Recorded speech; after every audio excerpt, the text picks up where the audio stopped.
injury. I mean, they cut out 10% of my brain. Yeah, that's unheard of. You know, if that gives you any idea of how severe this was. That's like a Take a moment to breathe, grab a beverage or two. We got professional guests with lots of stories for you. So take a seat right here and join us on Careers Over Beers.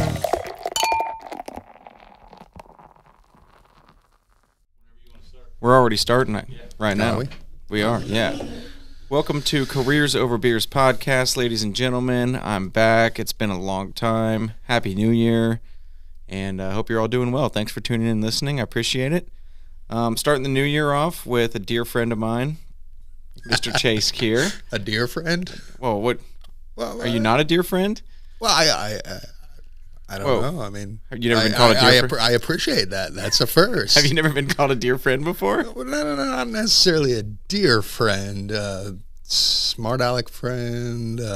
My dumbass friend. A mouthy friend. My dumbass friend. You know, I've been called all of those things, but dear friend, you know, that means a lot. Okay, well, I do consider you a dear friend. Oh, same. Goes both ways. Yeah, man. Go ahead and tell the world who you are. Before we get started. Chase Kear, jack of all trades, I guess, kind of puts it lightly with everything I've done in my life. Yes. Obviously, people know you, though, for a certain reason. I was that dumb vaulter who got a little cocky and tried to break a pole vault pole at Hutch JUCO 15 years ago. 15 years now? 15 years. Dang, just over October 2nd of last year was 15 years. That's crazy.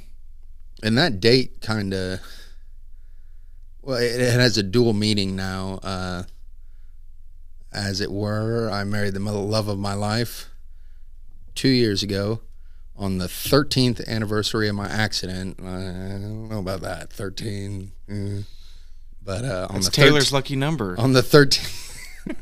On the 13th anniversary of my accident, I got married to the love of my life, and incredible. And we've started a beautiful family, and August 9th we'll be welcoming a new member. Congratulations, sir. Thank you. Awesome, man. That's incredible.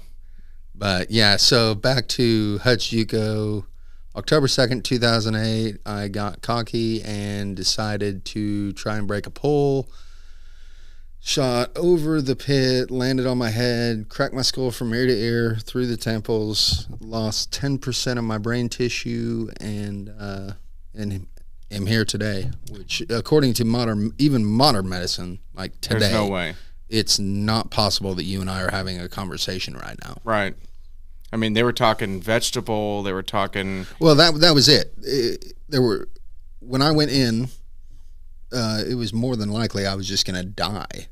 Yeah. I mean, that was basically it. They said it was minute to minute, which Mom and Dad didn't really understand what that meant, but that literally meant I could die at any minute.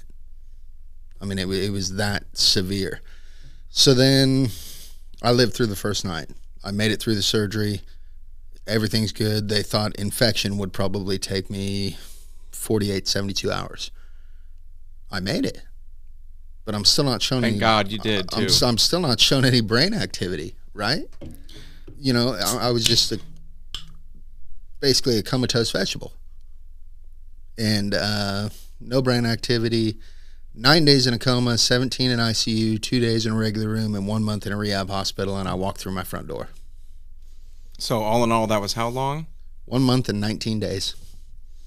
With and the thing you have to realize, the severity of the injury. I mean, they cut out 10% of my brain. Yeah, that's unheard of.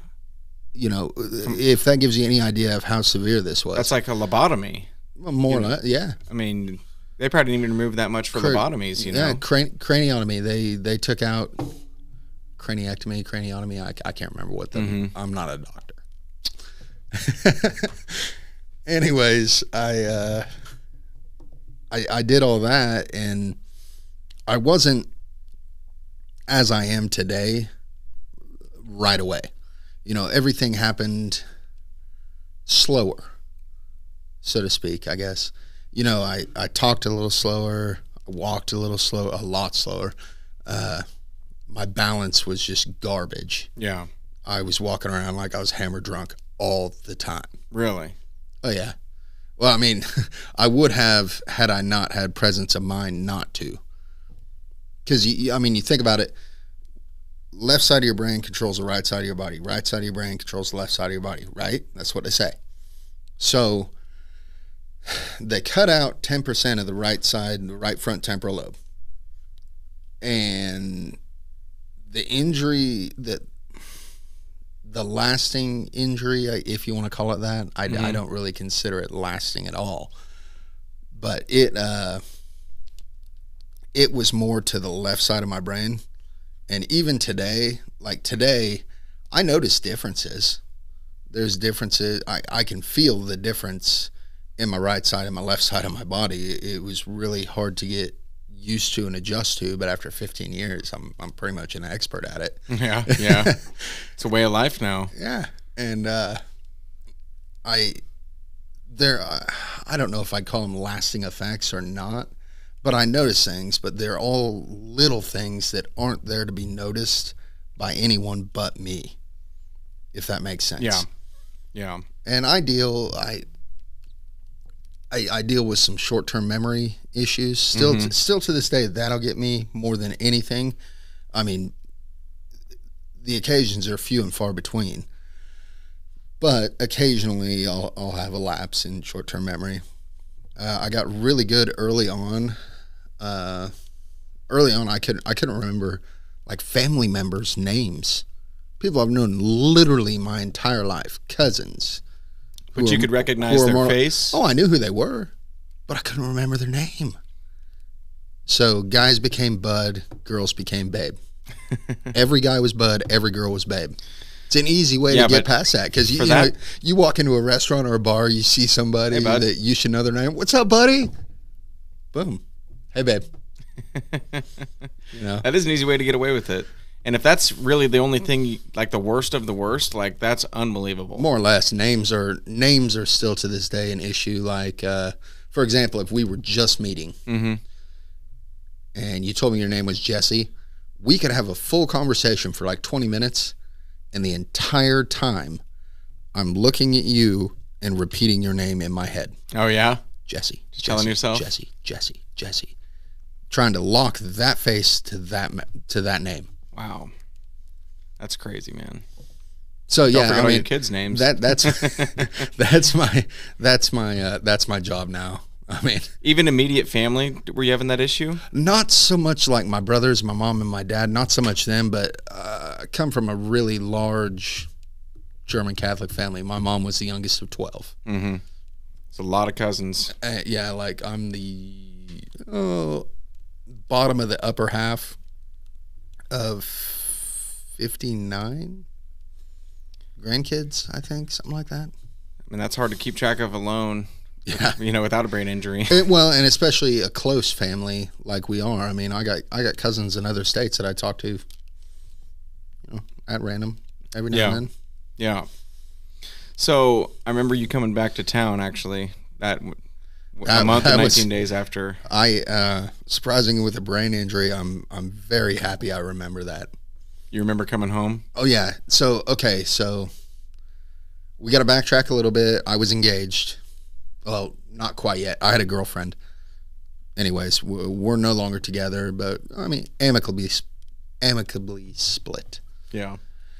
Anyways, she was with you through that whole thing, though. Yeah. Man. And that's what made I say amicably, but it was hard. Oh, I'm sure. Well, breakups are never easy. I mean, obviously, she probably felt terrible thinking. I mean, whose idea was it to break up? If you don't mind me asking. I think. Was it you? She was in love with the me pre-accident, and the me post-accident wasn't that guy yet. Yeah. I mean, you've known me a long time, comparatively, then to now. Yeah. Yeah. I mean, there are differences. I didn't know you very well before the accident. You were in my sister's class. You knew of me. I knew of you, and I'd seen you around. You knew the stories. I knew your brothers a lot more than I knew you. Yeah. But, I was in your mom's class when your accident happened. Really? Yeah. I was in her class. We didn't have her as a teacher for the rest of the year. Yeah. So that was in October. The rest of the year, we had a substitute. Mm-hmm. But you would come up to the school, and she would be there sometimes. And I remember you being around up there with her. Mm-hmm. And then we started, hanging out more and more once I got older. Yeah. But yeah, I remember that pretty vividly. No, I mean, so I can't really say if I notice differences from before and after. I can't. Well, yeah, you don't have the. I didn't hang out with you. Comparison. If anything, I would say I broke my head, lost part of my brain, and got smarter. No, truly. I mean, you've talked to me about that before. Let's call it let's maturity or call it circumstance. But okay, so I was very wild in my youth. I mean, not entirely party animal, not entirely stupid, but I was wild. Mm-hmm. But I couldn't be that guy anymore. I mean, I was the guy that, drink all day, all night. 3 a.m, I'm sitting at the tip top of an 80-foot tree just because I felt like it. Just an adrenaline junkie. Yes. Doing the wildest shit. Well, just because I felt like it. It wasn't showing off. It wasn't nothing like that. I'd be, I'd throw a beer in my back pocket, climb this tree just for shits and giggles. And yeah. Then swaying in the wind, just having fun. But I couldn't do that anymore because I have a severe head injury. I have a susceptible brain. I mean, I don't know what the wrong hit on the head will do to me. Yeah. Falling out of an 80-foot tree, that could be detrimental to anyone. Probably. Yeah. But, so that's I kind of joke about that I broke my head, lost 10% of my brain, and got smarter. Yeah, I mean, you've told me about your artistic abilities and how they increased after the fact. Yeah, and that's real? That makes no sense. I mean, you were an artist before. I remember seeing your art in school. I remember, you always had drawings in the library and stuff like that back when I was in grade school. But once you got smarter, your artistic abilities also increased, right? Yeah. I mean, I drew this 2 months ago. For my anniversary, I drew.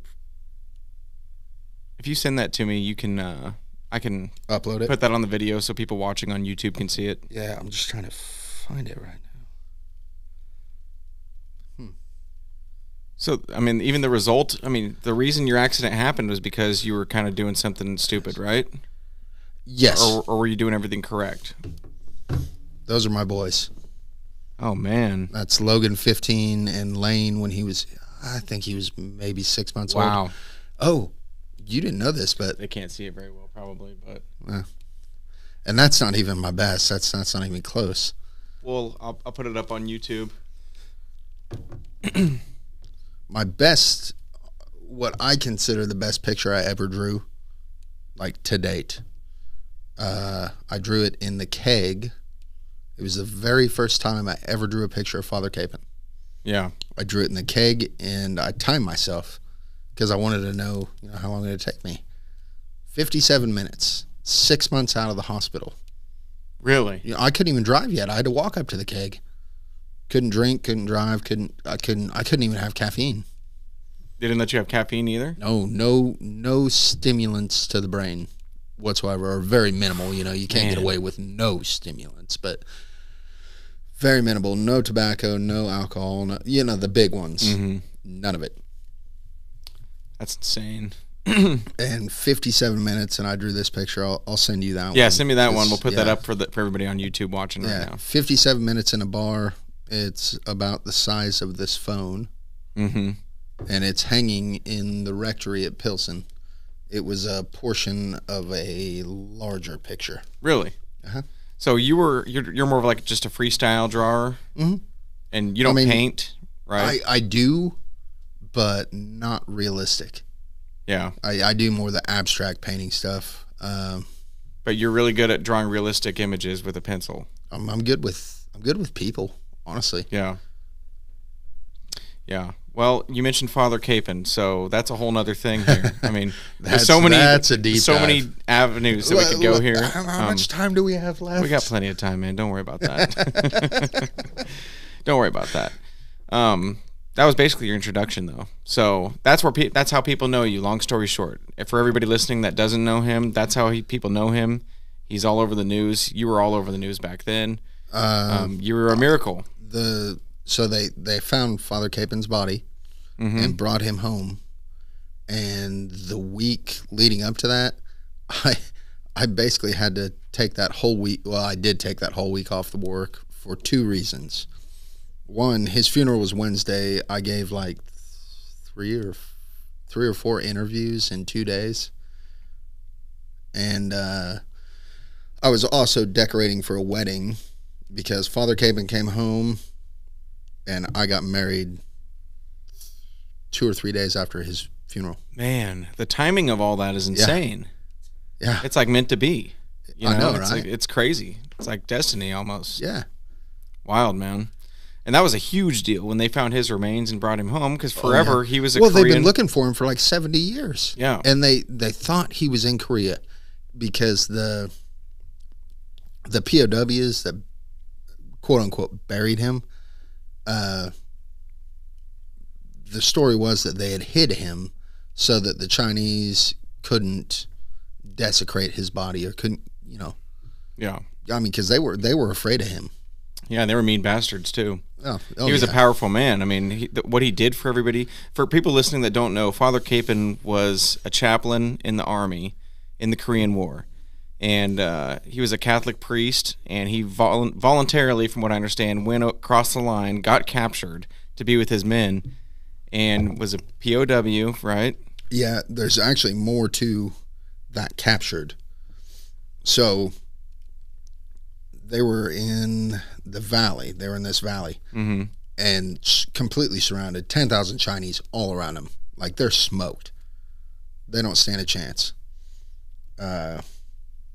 He was a captain in the army, foremost. Mm-hmm. He was a chaplain, but he was also a captain. Well,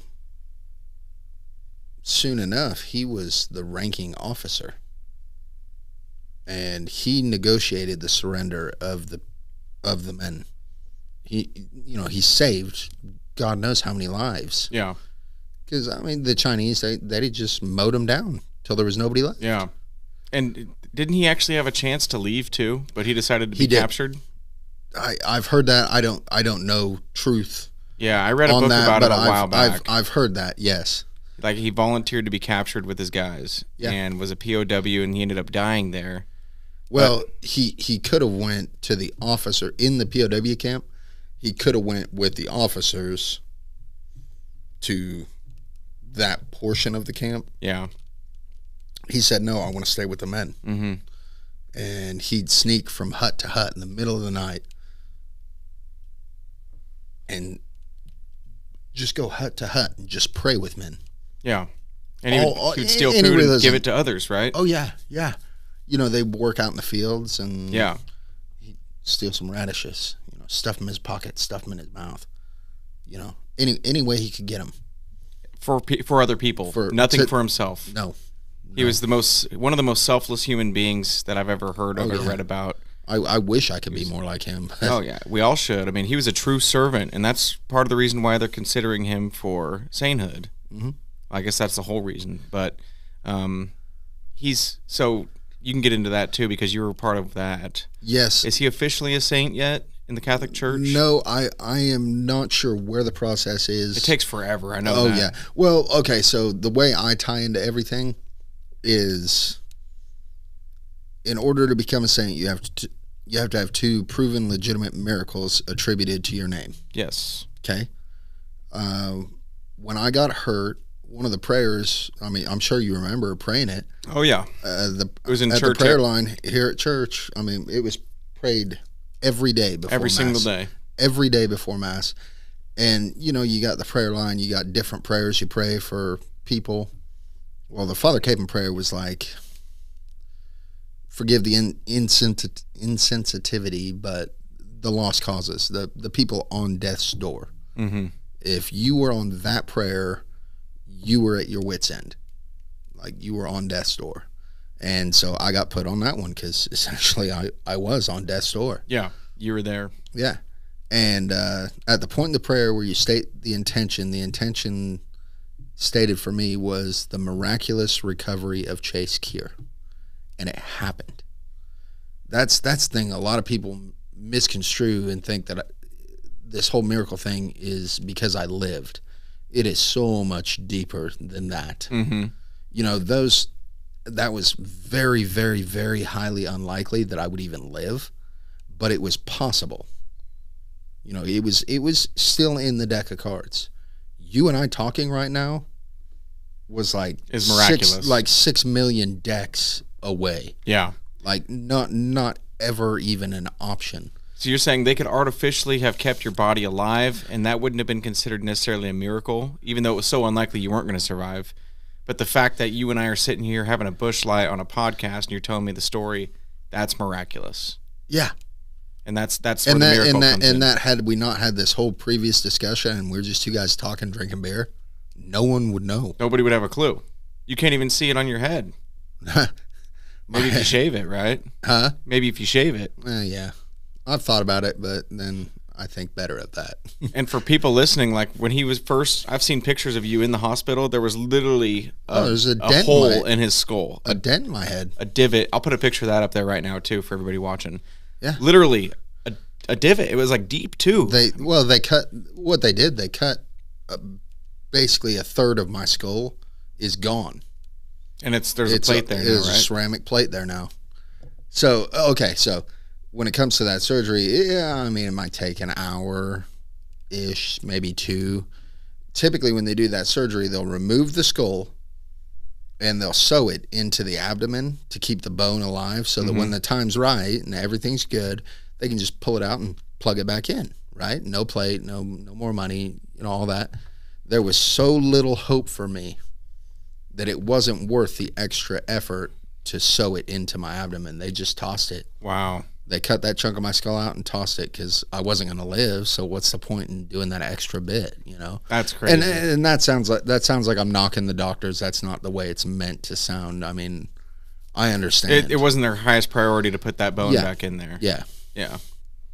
And that whole surgery is because your brain was swelling so rapidly. Yeah. They removed that portion of my skull to allow my brain to swell, and they cut 10% of my brain out. But the craniectomy.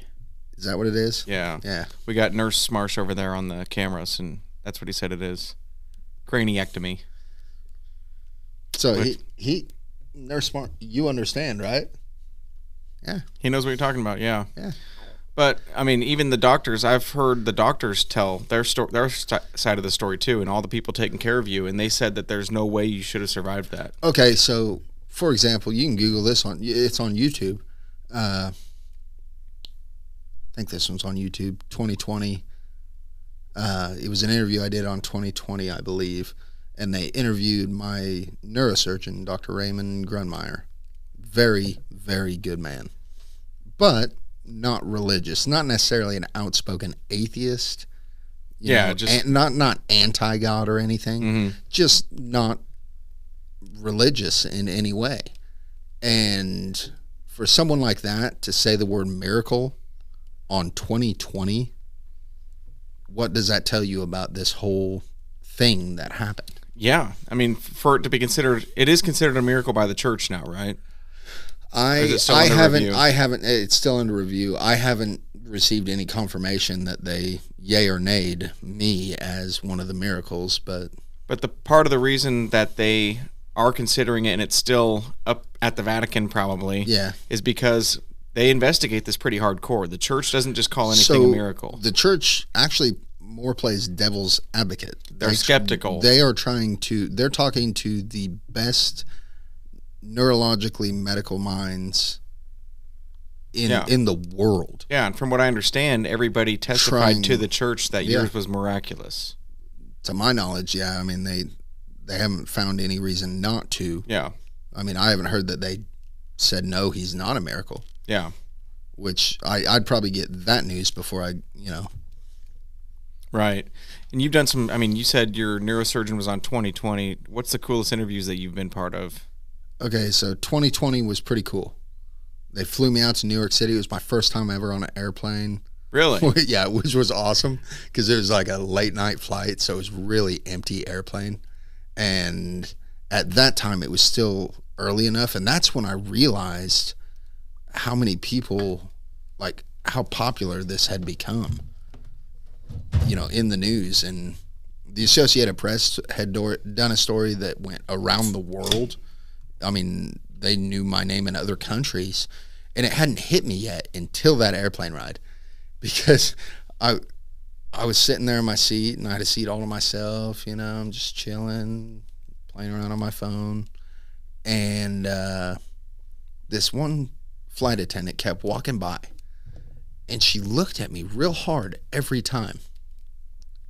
And I politely asked her, like the third or fourth time she walked by, I was like, have we met before? You know, do we know each other? And she's like, no, but you look so familiar.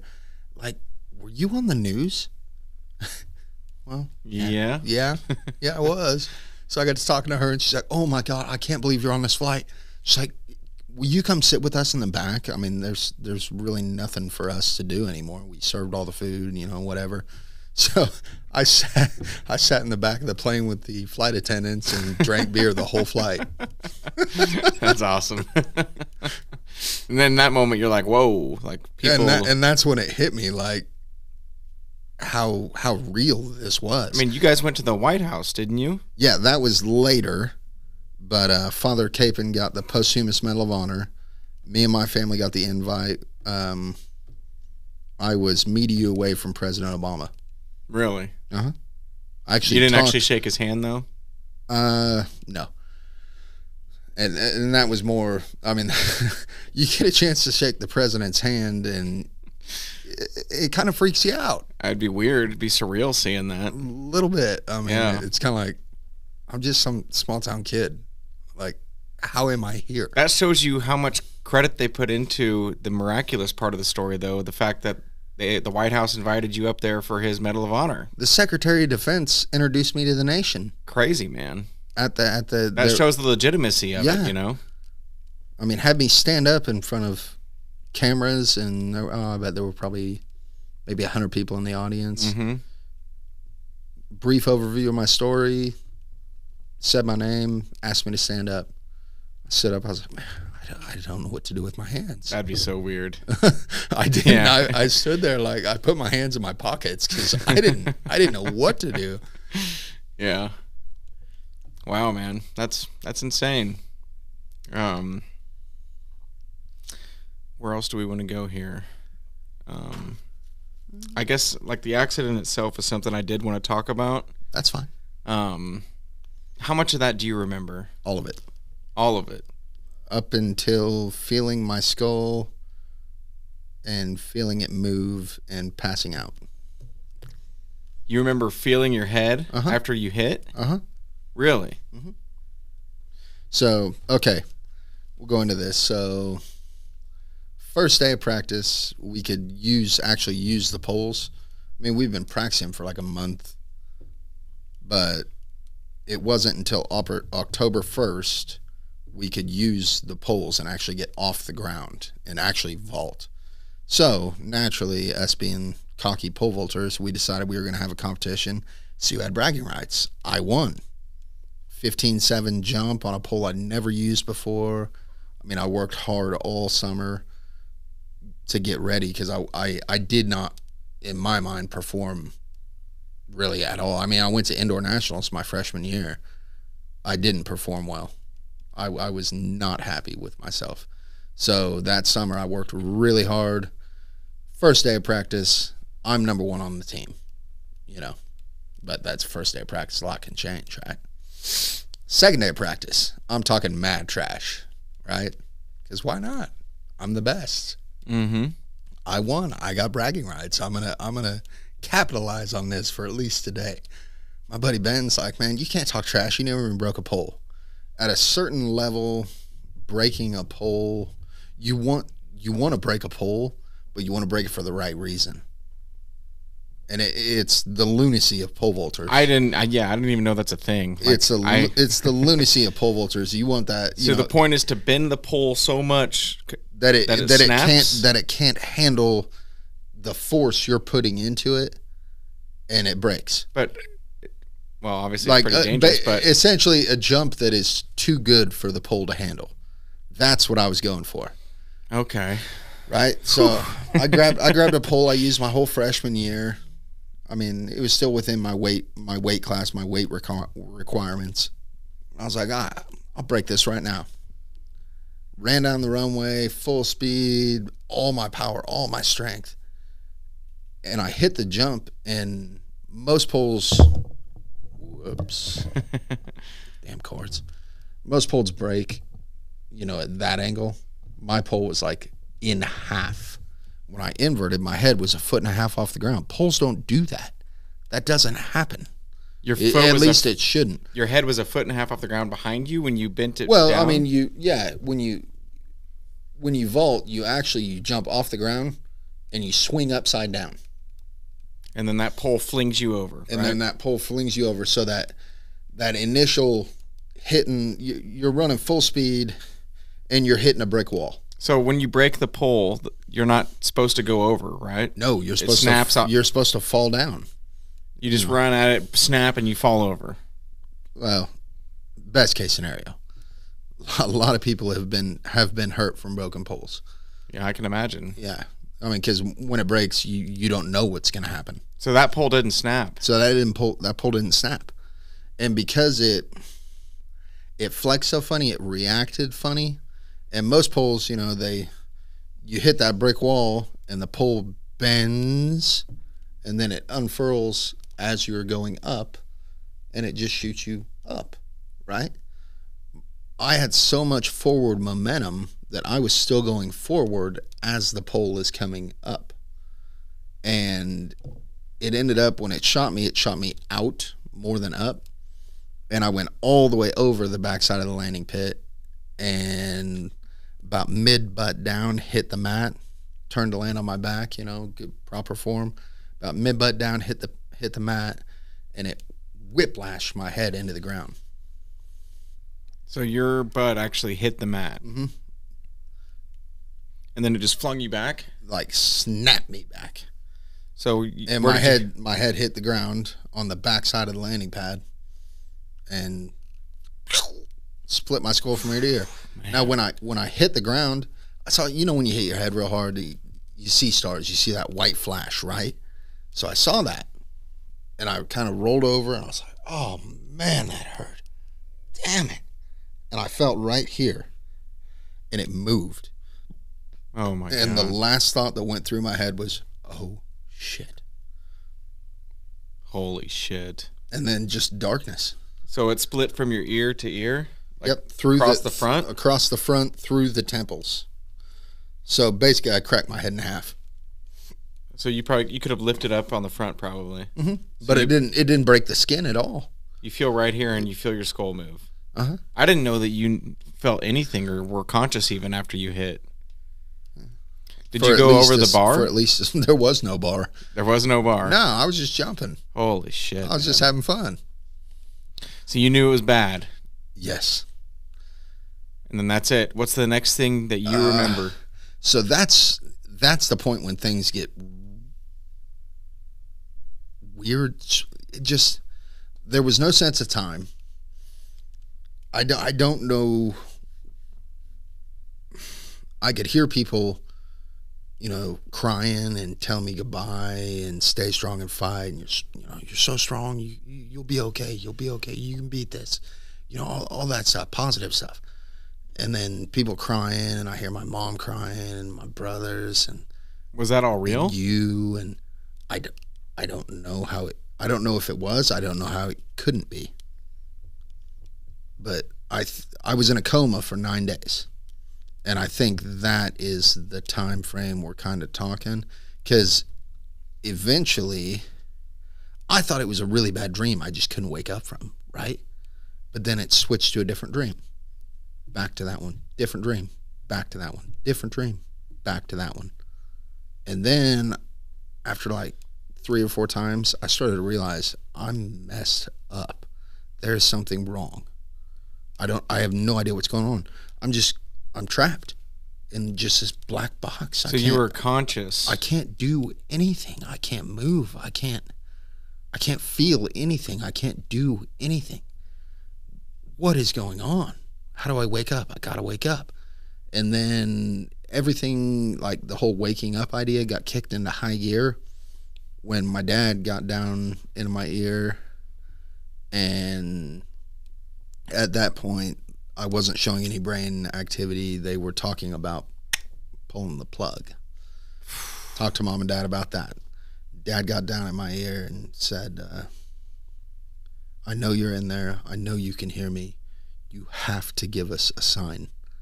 They're going to kill you. And you could hear that. Mm-hmm. So during this coma, you were still conscious. It was showing no brain activity on... Yeah, but I could hear. I could think. Wow, that's weird, man. That's like your soul, you know? That's your soul. There's your soul. 0 readings of brain activity as far as they can... Essentially, I was brain dead. The only thing, in medical terms, the only reason I was alive was because I was on life support. That's freaky, man. Think of all the people out there that they pull the plug on that are in comas and stuff, and they can they might know what's going on, you know? That gives me the chills thinking about that. Anyways, so that's when you knew, like, you had to do something. Mm-hmm. You heard your dad say that. They think you're brain dead. And then, like, within a day, within hours, I think I twitched a toe. I did something. I moved something, because then all of my energy, everything I had, went into just do something. No matter what it is, just do something. Anything. Man. And I think I twitched a toe. I did something. And then the doctors, they were like, it was just a reflex, you know, this, that, something else. And then I woke up, and then I just stared at a wall. Because, you know, you think of the connections in your brain to do that as a road. Well, every natural disaster and 60 billion nuclear bombs just blew all my roads to hell, right? So I had to there were no pathways back. Yeah, there was nothing left. So I put my road crews on overtime and rebuilt them and built detours. And it happened. The real miracle is the speed and extent of the recovery. Right. The fact that I lived isn't necessarily, I mean, it's a part of the miracle. It's but part of it. It's still crazy that you lived. Yeah, I mean, that's what a lot of people misconstrue, is they think that I'm a miracle because I lived. No. I'm a miracle because of who I am today. Right now. Or a month and a half after. Yeah, the fact that we're talking.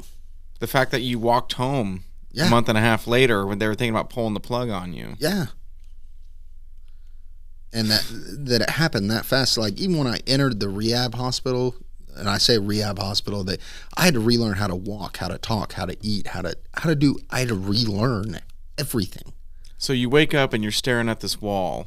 You're looking at the hospital wall. Yeah. And that's the first time you can see in the room? Pretty much. And I just stared at this wall because I couldn't move my eyes. I couldn't move my eyes. Well, you wake up and... There's people over here talking. I want to see who they are, but I can't move my eyes. I stare at this damn wall. Well, one day... So does everybody freak out whenever your eyes open up? Oh, Are they like, holy shit? I don't remember. They freaked out when I watched the nurse. I remember one day, I'm staring at my wall. Bob. I named him. The nurse? No, the wall. Oh. Okay. Anyways. Well, I mean, when you stare at somebody all day long. It needs a name. Fair enough. Anyway, so, you know, I'm carrying on a conversation with Bob, and I hear this nurse open the door and walk in, and boom. Oh, holy shit, I just moved my eyes.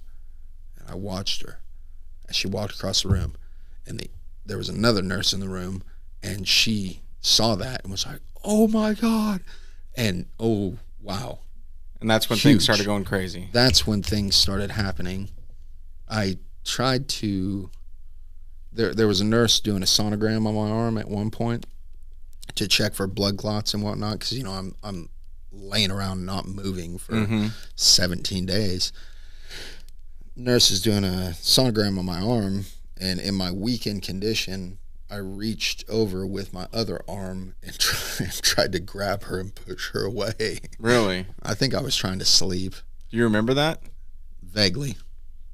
But you remember following the nurse with your eyes? Most of my memories through that time are emotions. Yeah. Like, I remember the emotion, like, I was mad that this lady's, like, screwing with my arm and I can't do anything. But it was kind of foggy. Yeah. And I was mad and I wanted to push her away. Yeah. So at this point, you still have your thoughts and everything, right? Yeah.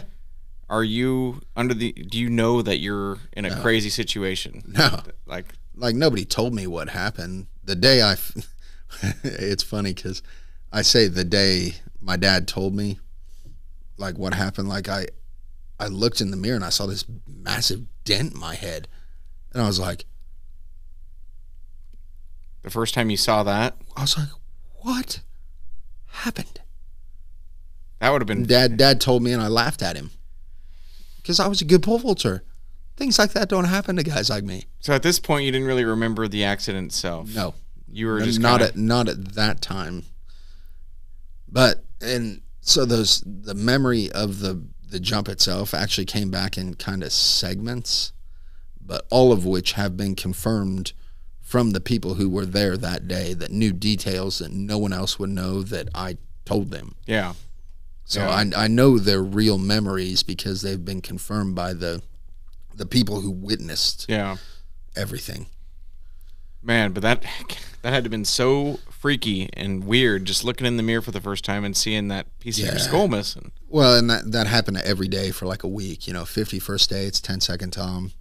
Oh, yeah? Oh, no, it was a full-on 10-second Tom situation. Really? Oh, yeah. Like, my brain reset itself, like, every night for like I don't even know how long. So they had to basically tell you every day that you had an my accident. My dad said he told me the same thing every day for like a week. Every day, that was part of our daily routine. I'd brush my teeth. That is like 51st dates. I'd brush my teeth. I'd look in the mirror. I'd see the hole in my head. Whoa! I'd freak out and ask him what happened, and he'd tell me. Crazy, man. Crazy. I wonder what your parents were thinking at this point when you're like finally showing signs that you're there still. They had to have been just like ecstatic. Like, oh yeah, and terrified too. I would expect to be terrified at the same time of, is this what life's going to be from now on? Are we going to have to live 51st dates? Yeah, that's just who you are for the rest of your life. Yeah, are we going to have to like pretend that every day is the same day? So they had to actually cut out a portion of your brain, you said. Is that part of what a craniectomy? Craniectomy. Is that part of what that surgery is? Is they cut out a piece of the brain? Because I was under the impression they just removed the skull for the swelling. So what made them bring just the skull is an ectomy. So what made them take that out is the injury itself wasn't my skull cracking. The injury itself was my brain smashing into the inside of my skull. So and bruising. So you think of a bruise. Bruises grow, right?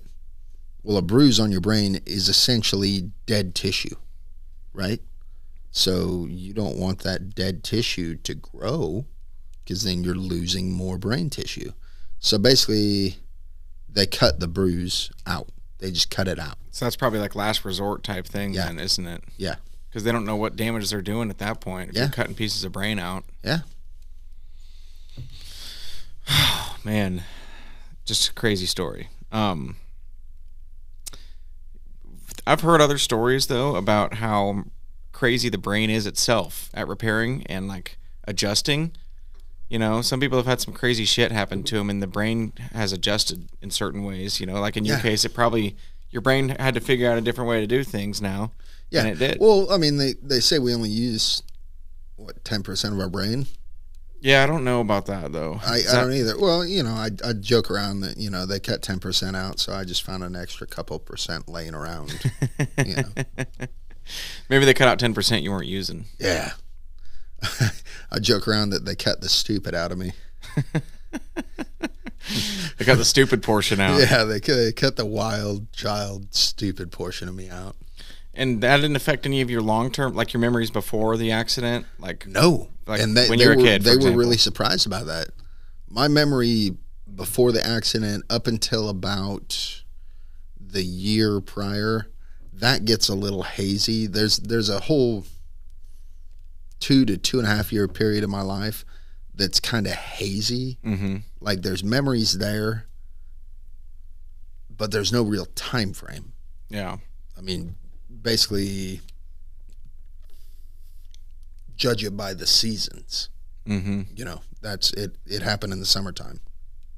Which, how old were you when this all happened? 19. 19. So you were just out of high school. Mm-hmm. You remember high school? Oh, yeah. I remember a 06 state championship. I do too, man. I do too. Let's go. And 07. I had to bring you weren't that there up. for that. I wasn't there. No, I was at that game. You were at the game, but Yeah. you weren't in the game. No. But you guys brought the first state championship home, so. Yep. And I think your team, don't tell Coach Smith this, but I think you guys could beat the current teams. You guys were animals back then. Oh, the game's just different now. You and number 28. Yeah. Jason Rob. Yes, sir. Old J Rob. Old J Rob. Okay, so whose idea was it to pray to Father Kapaun when this was all going down? So, while Mom was driving to the hospital, she called my aunt. And, I mean, they didn't know really anything at this point. They just knew it's bad. It's really bad. That's pretty much all they That's knew. all we were told, because your mom was my teacher at the time, and they didn't have any info. All they could tell us was that her son is really bad right now, and Yeah. she's not going to be back for a while. Yeah. So, my Aunt Linda asked if Mom wanted me on the prayer line at church. Mom said yes. Do you want him on the Father Kapaun prayer? Yes. Okay, so that's how that all started. That's how that all happened. Wow. That's crazy, man. And the rest is history. Yeah. And now, you know, I got a great job at Spirit. I got a wife, kids, family. I got my... Okay, so being a miracle and witnessing a miracle are two very different emotions. And I consider, because, all right, think about this. If I should be dead, right, my son Lane, should he even be here? What does that make him? I don't know. So, you know, just thinking like that, like he's my miracle. Right. You know, if I'm my parents, my brothers, you know, my close friends or anybody really, if I'm the miracle that person has seen, he's my miracle. You know, For sure. Everything you I've do in seen. your everyday life, every person that you cross, every interaction that you have, you know, those are all miracles too. If you were supposed to be dead. And that's one thing I try to do, one kind of call it an ability that I've adapted to over the years is I'm whoever I need to be in the moment. You know, just talking to people. Mm-hmm. You remember when Alan Trent got hurt? I do. That was really hard for me because he's like my little brother, Yeah. more than my brother's friend. That was tough too. That was tough, but so he was actually in the room right next to the one I was in. Same unit, same floor, same wing, right next door to the room I was in. And so when I got up there for the first time to visit him, I visited him, and then I talked to some of the nurses who took care of me, you know, to show them how good I was doing, you know, because it's not often they get to see a success story and interact with them afterwards. Exactly. You know? Yeah. Exactly. So it wasn't about toting my ego or nothing like that. It was about, you know, sharing thank you. You know, Yeah. And his was really you're a bad part of too, this. right? Oh yeah, not quite as bad as mine, but Did they have to remove a piece of his skull too? I don't think so. I know he had to get a trach. He had to get. I can't remember. He had a few brain bleeds, small brain bleeds, like pinpricks, from what I understand. But I'm not going to tell his story because shout out to Alan Trent, man. I love you, brother. Yeah, like, he's a brother to me too. And if he ever wants to come on and share his story, I'd love to have him. And I'm glad you're here with us still. But anyway, so that day, that first day I was there, one of the nurses came up to me later in the day because I was up there every day for like a week solid. Every day. I'd get off work, I'd go there. And anyways, one of the nurses came up to me one day and was like, hey, so you recovered, and I'm sure you have little tricks that you taught yourself to, would you be okay with talking to some of the families of brain injury patients we have here with us right now and just kind of preparing them for what may happen, what helped you, what didn't, things like that? Sure, why not? So I talked to some brain injury patients and their families, and about 4 of them, I believe, 4 or 5. That's awesome.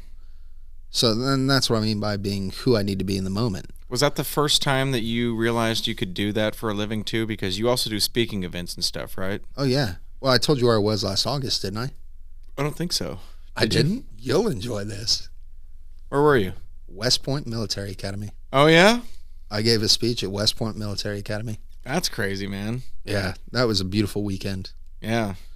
Those guys are nuts. They're in boot camp for 4 years, basically. Yeah.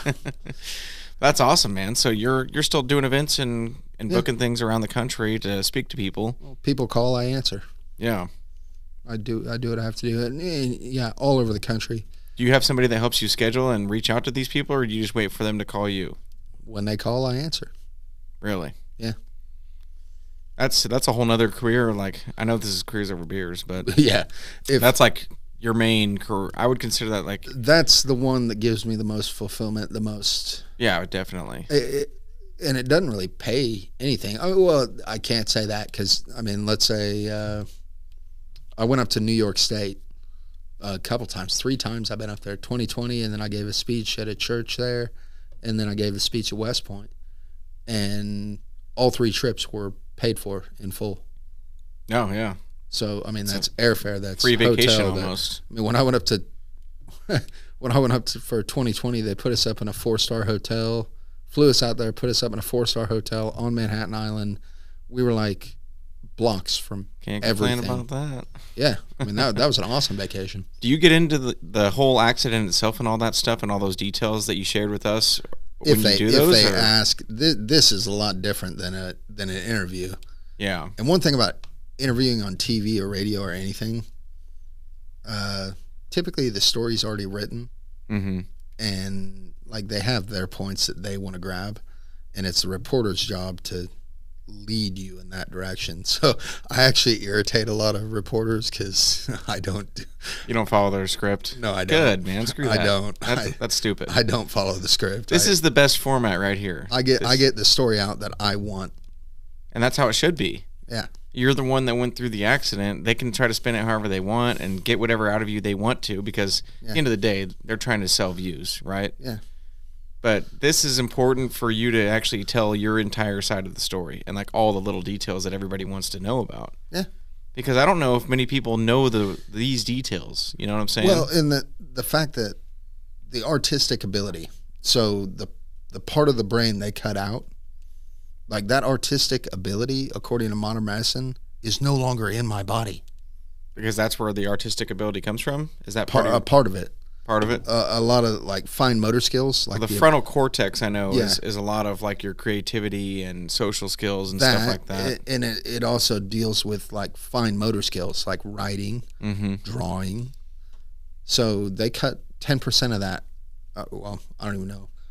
10% of a third. They cut a significant portion of that side of the brain out. Which would have been the frontal lobe, right? Yeah. Yeah. Right front temporal lobe. And your artistic abilities got better. Yeah, I'm better. I'm a better artist now than I was before. I was always an artist. Artist of the year, senior year. I mean, you both seen the picture hanging on the ceiling tile in Annandale High School. Yeah. The football. Yeah. Yeah, I drew that. Yeah. So when did you start drawing again? After the accident? 3 or 4 months. Probably 3 or 4 months after I tried to, and it wasn't that great, and I was a little frustrated. And then about 5 or 6 months out, I drew that picture of Father Kapaun in the keg, and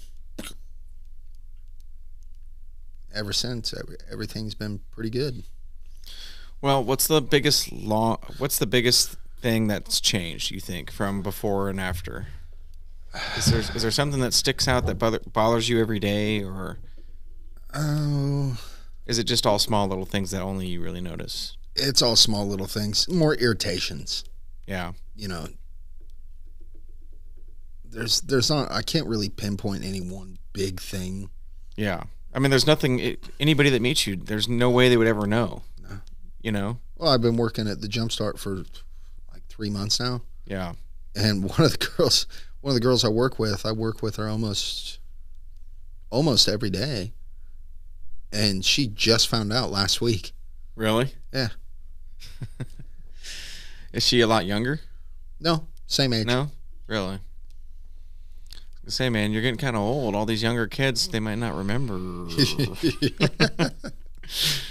No, yeah, that's an understatement. Getting old. Yeah. Just turned 35. Damn. Yeah. I'm about to join the club, but not yet. Yeah. Not quite yet. That's what I'm saying. Like, that's why we didn't really know each other before. Because yeah, well, because you're so much. You were Stacy's little brother. I think yeah, exactly. You're 6 years older than me. And when you're in high school and middle school, that's a huge difference. That's a giant gap, right? Oh, yeah. But then you get to your mid-20s, early 30s, and it's like all the same shit, you know? Oh, it's yeah. like, I would consider myself I think, more yeah, of your because generation. I was probably in my mid-20s when, I mean, you were running around with my brothers, and, I mean, you were over at the house. And I was with the SBRBs every now and the then. SBRBs. Yeah. Oh, God. That's how I knew Alan Trent. So here we are, 15 years later. What do you want the world to know about this? Do you have any things you want to tell people or shout out, or you know? Hug and a kiss to all my family, all of them. And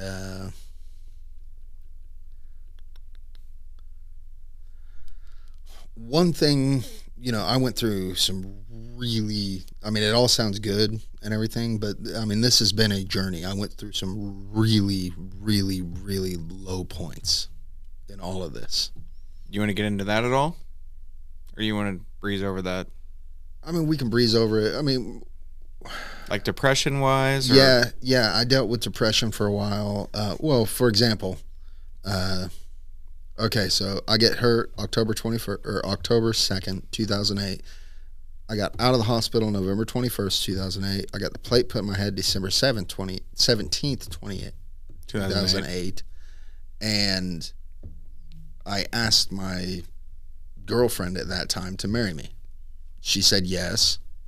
Boom, I'm engaged, right? I don't think I did it for the right reasons. I mean, come on, I was brain injured. You have a legitimate excuse. Anyway, so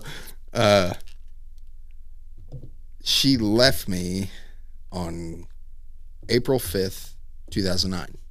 And I know April 5th because it was Clay's birthday. It was a Tuesday. It was Taco Tuesday at the Keg. That was like our date night.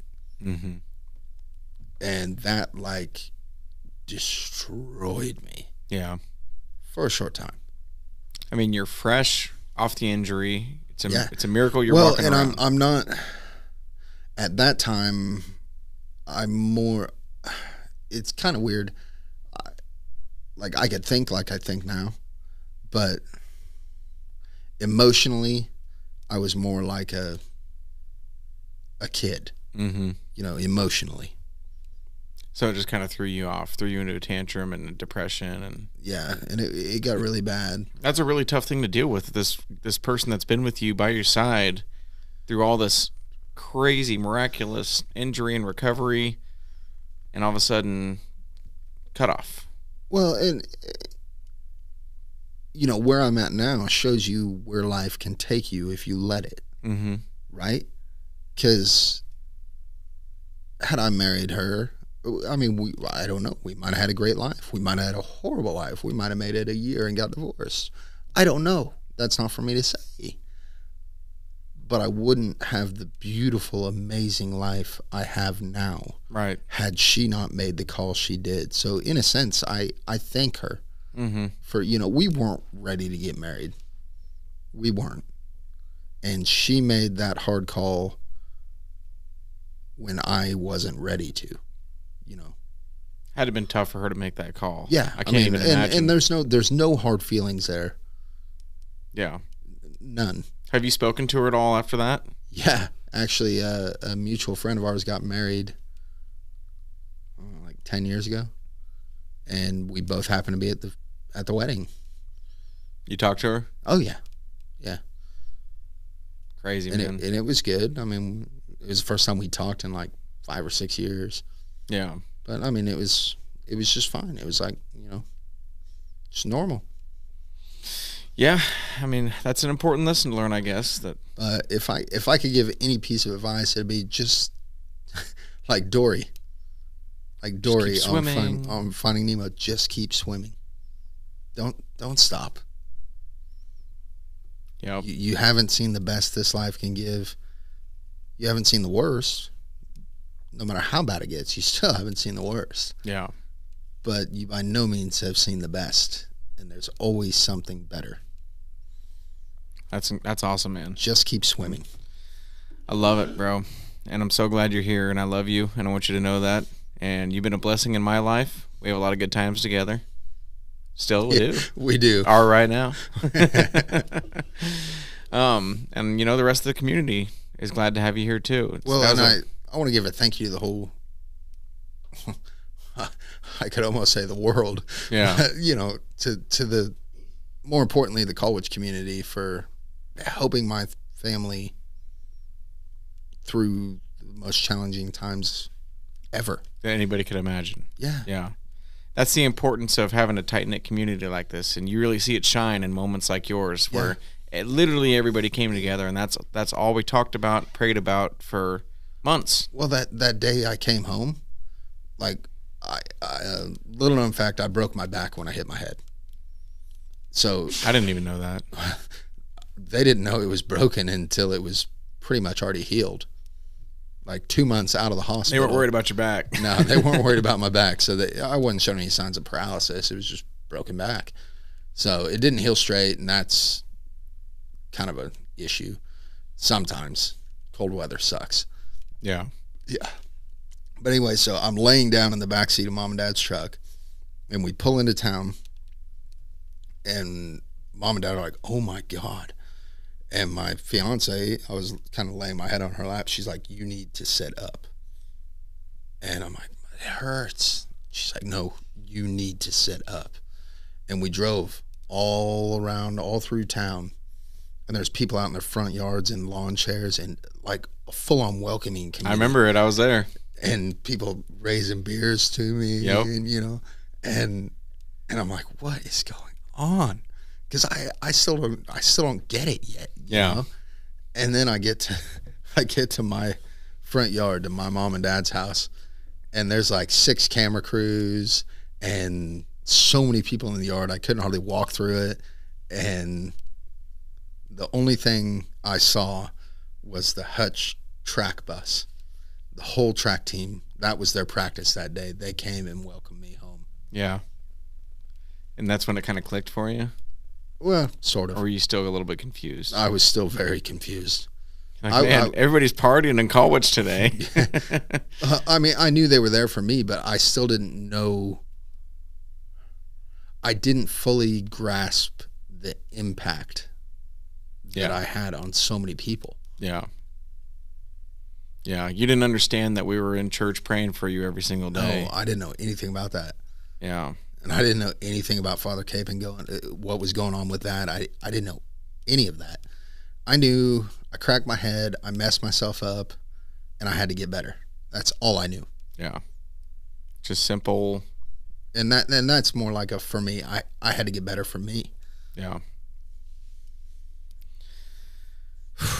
Well, man, I'm glad you're here still. And you know, I know this is kind of a different podcast. It's not your career, but But in a sense, it is. You got a second chance at life, and that's an important thing for people to hear.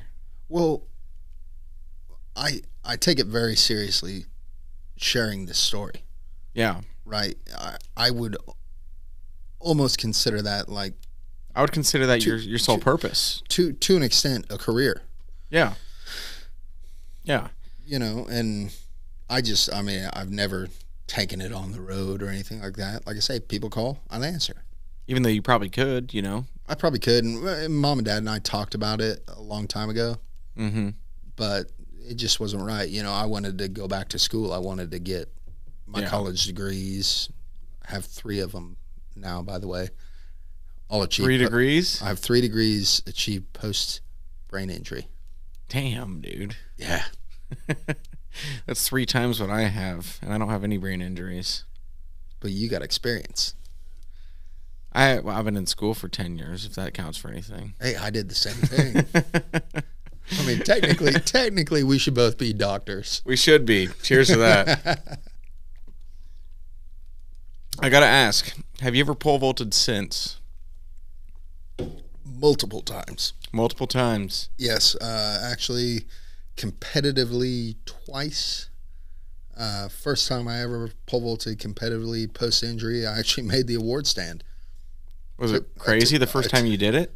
Nah, it's just normal. Felt normal again? Yeah. Felt like you were back into it. I mean, it sucked because it was only like 10.6, and I was used to jumping like 15.6. That had to have been a big deal, though, for everybody to see you back pole vaulting again. Yeah. I mean, it was awesome. I mean, the outpouring from the pole vault community, like broad spectrum, like worldwide. Yeah.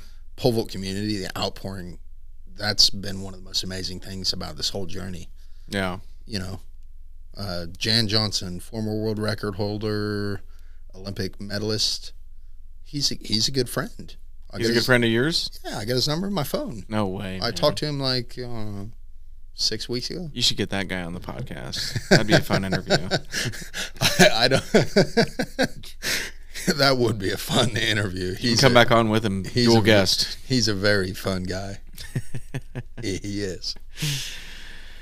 Well, man, unless you got anything else you want to talk about, I think we should wrap it up. It's an incredible story. It's an incredible journey, and I'm glad everybody finally gets to hear some insider details maybe they didn't know before because the news wouldn't say it or whatever. But well, I hope they do, and if not, and you see me on the street, just know I'm an open book. You can ask me anything. Yes, sir. You know, I don't worry about it. Yeah. It was a part of life. It happened. It's not going to unhappen. Yeah. You're not going to freak out if somebody asks you about it. No. Why would I shy away from it? Yeah. And Father Kapaun, you know, I'm sure he's a big part of your life now. I've seen art that you've made of him and all that stuff. Obviously. Yeah. And yeah, I don't claim by any means to be an authority on Father Kapaun. You know. Yeah. You were just helped out by it. Well, you know, I might know a little more of the story than the average Joe, but you know, I don't. Well, he helped you out. Yeah.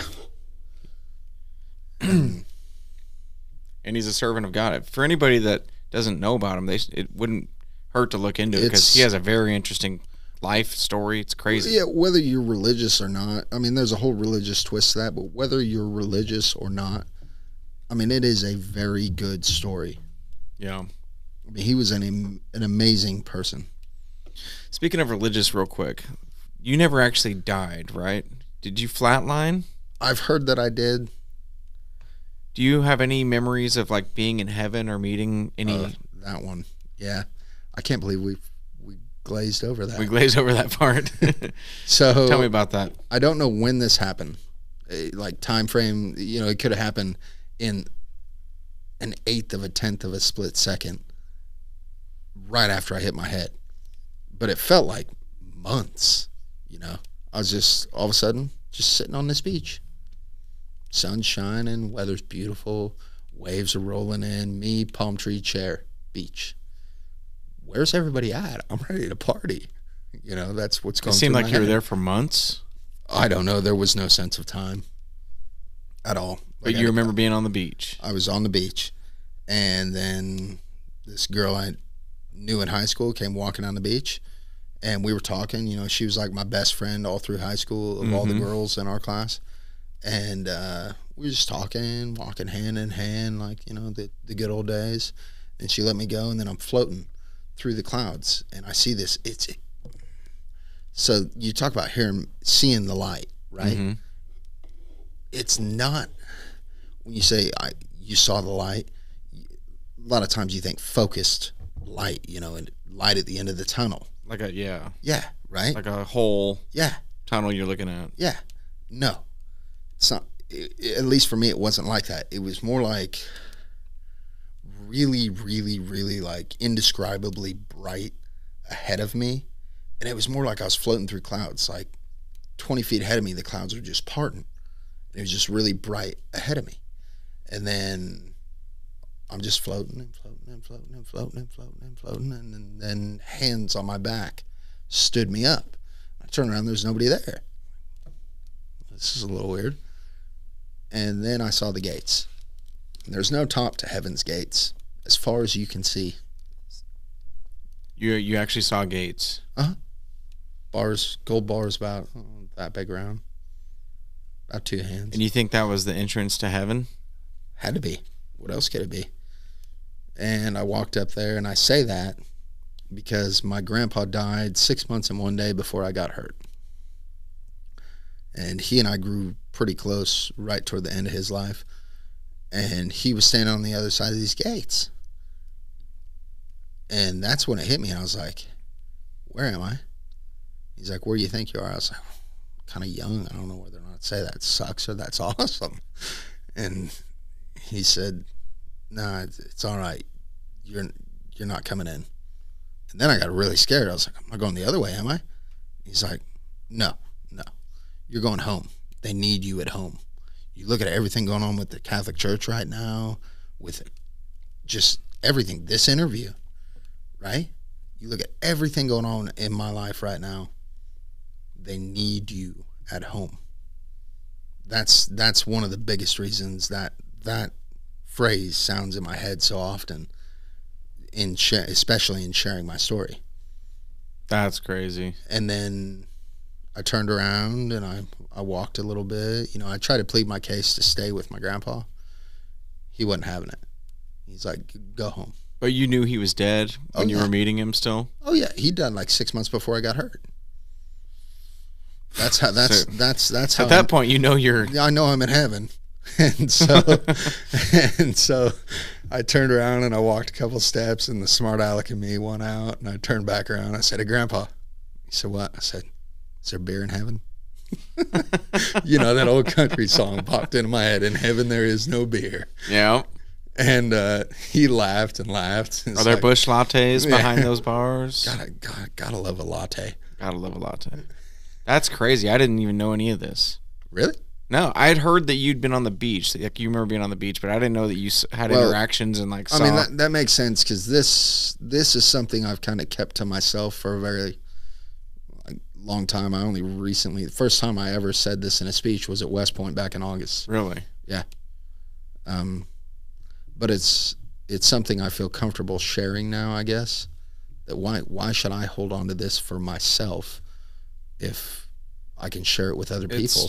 That's unbelievable, it's just crazy. It's something you always hear about, but listening to somebody like you that's been through it, it's so surreal hearing that and knowing that that's there, you know? And same with your, like we talked about the soul, like your consciousness that you had when you were in a coma, no brain activity. It seems like there's definitely something there, right? I don't see how there can't be. Yeah, I don't either.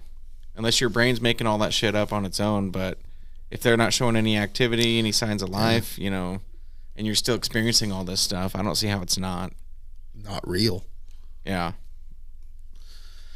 Yeah. I don't know. And wild, man. So you're definitely religious now then? Oh yeah. Were you before? Yeah. Born and raised Catholic. Yeah. I would say it's different now. If that It's almost makes like sense. it's almost There's more meaning behind it now. I to understand. me it would feel like now. You just know what to Yeah. do.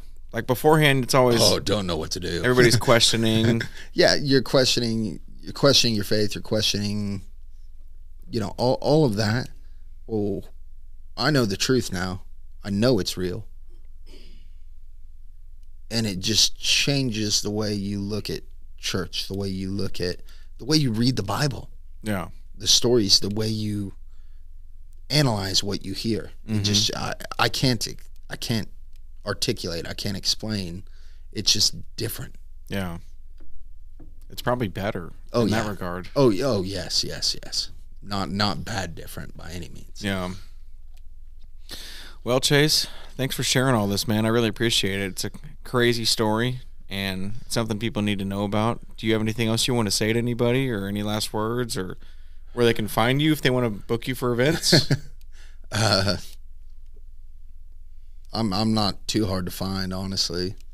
Google my name. Yeah, we did that before the podcast, actually. Oh, did you? There's a ton of articles, man. So many. Yeah, there's like 12 pages. Yeah. Google my name, YouTube, whatever. Do your research if you think I'm Yeah. full of it. You're willing to go talk to people though if they hit you up? Yeah. I mean, I got a family and I got a job, so I mean, it takes some planning. Yeah. But yeah, I think. But it's also an excuse to get a free vacation and tell the True. wife, like, sorry, honey, I got to fly first class and stay in a 4-star hotel in New York tomorrow. first class. That'd be nice. No, I mean, like I say, I'm an open book. If anybody wants me to come speak at the church, speak it, and I don't limit myself strictly to Catholics either. Yeah.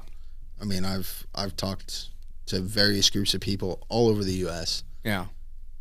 Just Just reach out. I mean, there's more to it than faith. There's also the recovery and going. well, even if you look at it from an atheistic standpoint, what I went through and where I am now medically. I mean, I talked to a medical class, a nursing class. Were you in that class?